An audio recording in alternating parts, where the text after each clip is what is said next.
Hello class, today we're going to look at the Cold War, well the beginning of the Cold War. World War II is going to end and two nations are going to emerge, well superpowers.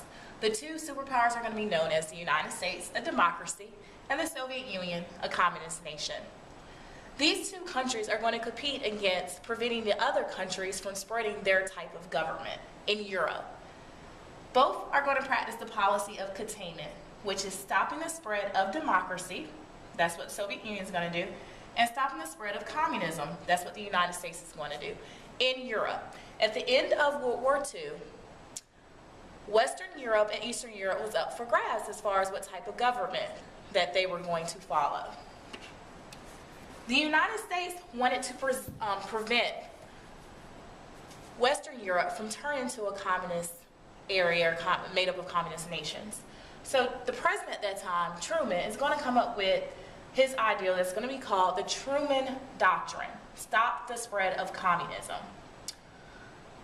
Within this doctrine, they're going to pass what is called the Marshall Plan. It provides aid to European nations to prevent them from turning into a communist nation. If you are a European country and you're poor, you're going to be drawn to the idea of communism where there's no class system. You don't have to worry about a rich class, a poor class, and a middle class. Well, to prevent that from taking place, the United States has said, well, we'll give them aid and help them we will help them rebuild their nation so they will stay a democracy. And that's what we did with the Marshall Plan. We also went into a meeting with other European nations that were democracies and created an alliance system called NATO, where countries formed a military alliance, and it was made up of all democracies, example, USA, Britain, France, and Italy, and other democracies in Western Europe. We were not as successful in Eastern Europe because most of Eastern Europe is going to be located near the USSR, which is the Soviet Union. These individual countries are going to create what is called the Warsaw Pact, which is also a mutual defense agreement. So already we have an alliance system that is created during the Cold War. The Warsaw Pact, which is made up of communist nations, and then NATO, which is made up of the democratic nations.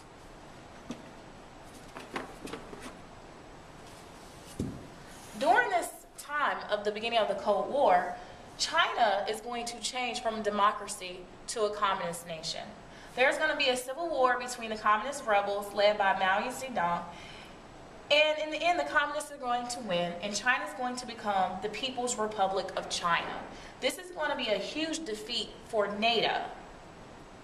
So this is just the beginning of the Cold War.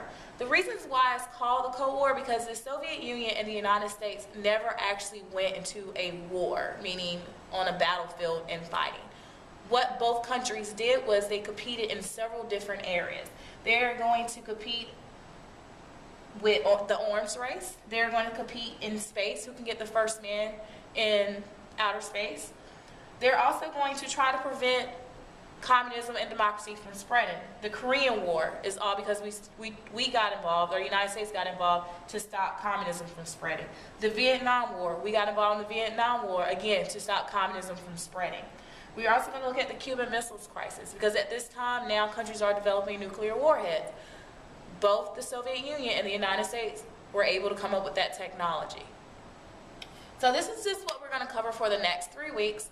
This video is just to introduce you to the Cold War and what the Cold War is. And the one vocabulary word that we looked at today was containment, stopping the spread of communism. That was the policy for the United States. And for the Soviet Union, they want to stop the spread of democracies. Thank you.